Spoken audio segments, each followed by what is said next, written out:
అదే RTV app వార్తల్ని క్షణాల్లో చదివే అవకాశం ఉంటుంది. ఒక న్యూస్ పేపర్, ఒక టెలివిజన్ ఛానల్ మీ చేతుల్లో ఎప్పుడూ ఉంటాయి. వైఎస్ఆర్ కాంగ్రెస్ పార్టీ రేపు రాబోయే 28వ తారీఖు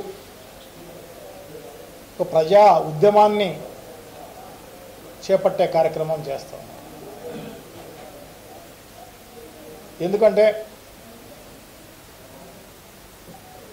ఈ రాష్ట్రంలో ఈ 17 నెలల కాలం చూస్తే ఏదైనా ఈ రాష్ట్రంలో అమ్మేసే కార్యక్రమమే జరుగుతుంది. ఈ ఆస్తి కొనుక్కుంటాం అని చెప్పేసి డబ్బులు రెడీగా సంచుల్లో పెట్టుకొని పోతే ఈ ప్రభుత్వం ఇమ్మీడియట్గా టెండర్ పిలిచడమో లేకపోతే నామినేషన్లోనే ఇచ్చే కార్యక్రమం చేయడమో జరుగుతున్న పరిస్థితి మనం చూస్తున్నాం. టూరిజం డిపార్ట్మెంట్లో దాదాపు 42 హోటళ్లను టెండర్ పిలవడమే జరిగింది. 42 హోటళ్లను అమ్మే కార్యక్రమం.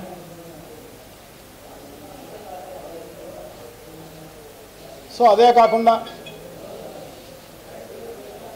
మన స్టీల్ ఫ్యాక్టరీకి సంబంధించి Vizag steel factory central government అమ్ముతూ ఉంటే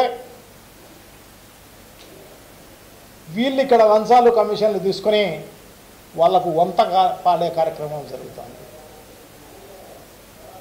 సో అదే కాదు, గతంలో కూడా చంద్రబాబు నాయుడు గారు ఇటువంటి నైజమే అమ్మేసే కార్యక్రమమే అంతా కూడా. గతంలో కోఆపరేటివ్ సెక్టార్లో ఉన్న నూలు మిల్లులను అమ్మడం జరిగింది, షుగర్ ఫ్యాక్టరీలను అమ్మడం జరిగింది. పెద్ద పెద్ద కంపెనీలు, రిపబ్లిక్ ఫోర్స్ లాంటి కంపెనీలంతా కూడా అమ్మేసే కార్యక్రమం, ఆల్విన్ కంపెనీని అమ్మేసే కార్యక్రమం. సో ఇది అదేం లేదు, ఏదైనా అమ్మేసేసి సొమ్ము చేసుకోవాలా, దోచుకోవాలా ప్రజలకు సంబంధించిన ఆస్తులు అని చెప్పేసి. ప్రభుత్వానికి సంబంధించిన ఆస్తులు అంటే ప్రజలకు సంబంధించినవి, అవి ప్రజల భవిష్యత్ తరాలకు ఉపయోగపడే ఆస్తులు అవి. సో ఇవే కాదు, ఆర్టీసీని అమ్మే కార్యక్రమం జరిగింది. ఏదో ఎలక్షన్ వచ్చి ఆగిపోయింది తప్ప, లేకపోతే ఈ పాటికి రిలయన్స్ వాళ్ళో లేకపోతే ఉంటే జేసీ దివాకర్ రెడ్డో లేకపోతే ఉంటే ఇంకొక ఎవరో ఒకరు కొనుక్కునే కార్యక్రమం జరిగింది. అదేమంటారు, కేసీనేనంలో ఇంకొకరో కొనుక్కునే కార్యక్రమం. అంతెందుకు, Chittoor hospital, government hospital, Apollo హాస్పిటల్కు అమ్మేసే కార్యక్రమం. ఇవన్నీ ఎలక్షన్ వల్ల ఆగినాయి. ఇవి అనేది ఏం లేదు.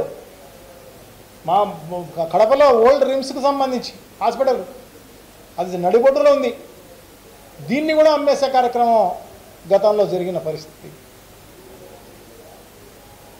సో ఈ రకంగా ఏది పడితే అది అమ్మేసే కార్యక్రమం చేస్తున్న పరిస్థితుల్లో భాగంగా ఇప్పుడు ఈ మెడికల్ కాలేజీలకు సంబంధించి, ఎందుకంటే ఈ మెడికల్ కాలేజీలు జగన్మోహన్ రెడ్డి గారు ఎంతో దూరదృష్టితో ఇది పెట్టడం జరిగింది. ఎందుకంటే కరోనా కష్టకాలం మనం చూడడం జరిగింది. 2 ఏళ్ల కాలం మనకు తెలిసిన వాళ్ళే అందరూ, మన బంధువులు కావచ్చు, స్నేహితులు కావచ్చు, మనతో తిరిగిన వాళ్ళు, మనకు తెలిసిన వాళ్ళు ఎంతోమందిని మనం పోగొట్టుకోవడం జరిగింది కరోనాలో. సో ఆ కరోనా కష్టకాలంలో కూడా జగన్మోహన్ రెడ్డి గారి అడ్మినిస్ట్రేషన్ బాగుంది కాబట్టి, ఎందుకంటే అవసరం ఉన్న మేరకు డాక్టర్లను, పారామెడికల్ సిబ్బందిని అందరినీ రిక్రూట్ చేయడమే కాకుండా ఎంత అవసరం ఉందో అంత మెడిసిన్ అంతా కూడా రెడిసివరా ఏంటది, సో ఆ ఇంజక్షన్లు అయితేనేమి, మిగతా అయితేనేమి, ఎందుకంటే ఆ ఇంజక్షను 80,000 రూపాయలు, 1,00,000 రూపాయలు, 2 లక్షలు, 3 లక్షల రూపాయలు కూడా కొనుక్కున్న పరిస్థితి. సో దాన్ని ఉచితంగా చేసిన ప్రభుత్వం ఏదైనా ఉందంటే అది ఆంధ్ర రాష్ట్ర ప్రభుత్వమే. అతి తక్కువ మరణాలు కలిగిన రాష్ట్రం కరోనాలో ఆంధ్ర రాష్ట్రం మాత్రమే. సో అటువంటి పరిస్థితులు మళ్ళీ రాకూడదు.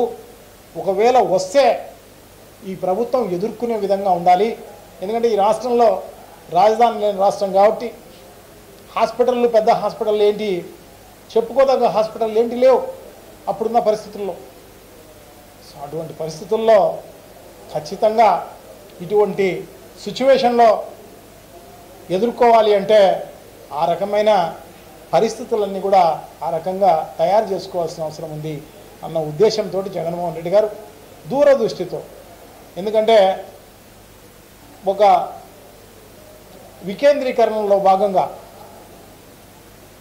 జిల్లాలను కూడా పెంచడం జరిగింది. పెంచి ఒక్కొక్క జిల్లాకు అంటే 7 పార్లమెంట్ సెగ్మెంట్, 7 అసెంబ్లీ సెగ్మెంట్లకు ఒక పార్లమెంటు నియోజకవర్గం, ఆ పార్లమెంటు నియోజకవర్గం ఏది ఉంటుందో దాన్ని జిల్లా చేసి అంటే 7 నియోజకవర్గాలకు ఒక హాస్పిటలు, సూపర్ స్పెషాలిటీ హాస్పిటలు, ఒక కాలేజీ దూరదృష్టితో పెట్టడం జరిగింది. సో డెఫినెట్గా పెద్ద ఎత్తున, ఎందుకంటే రేపు నవంబర్ 23వ తారీఖు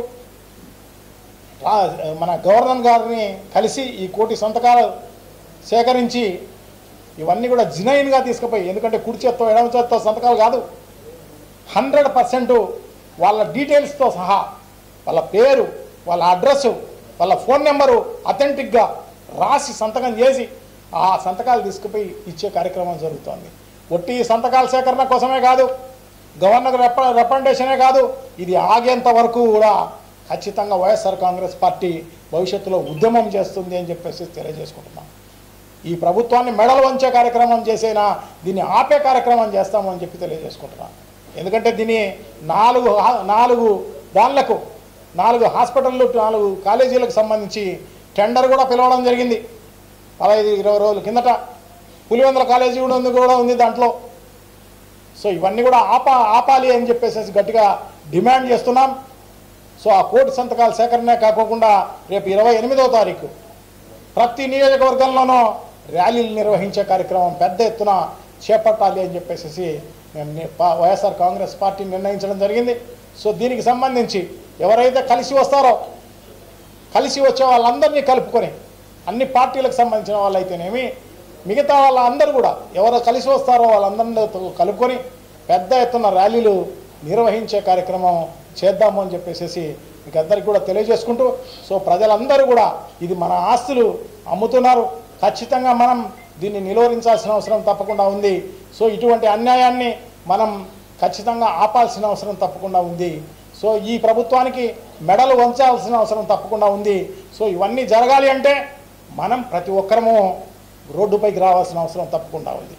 28వ తారీఖు ఖచ్చితంగా ప్రతి ఒక్కరు రోడ్డుపైకి వచ్చి ఆ కార్యక్రమాన్ని పెద్ద ఎత్తున విజయవంతం చేస్తే ఈ ప్రభుత్వానికి గుండెలు అదిరేలా ఖచ్చితంగా చేయాల్సిన అవసరం తప్పకుండా ఉంది. సో అట్లా చేయగలిగినప్పుడే ఇది ఆగే అవకాశం ఉంటుంది అని చెప్పి తెలియజేసుకుంటూ, సో డెఫినెట్గా ప్రతి ఒక్కరు కూడా అందరూ పాల్గొనాలని చెప్పేసి నేను రిక్వెస్ట్ చేసుకుంటూ, సో తప్పకుండా మరిన్ని వీడియోస్ కోసం ఛానల్ ని సబ్స్క్రైబ్ చేయండి, లేటెస్ట్ అప్డేట్స్ కోసం వాట్సాప్ ఛానల్ ని ఫాలో చేయండి అండ్ లింక్ డిస్క్రిప్షన్ లో ఉంది.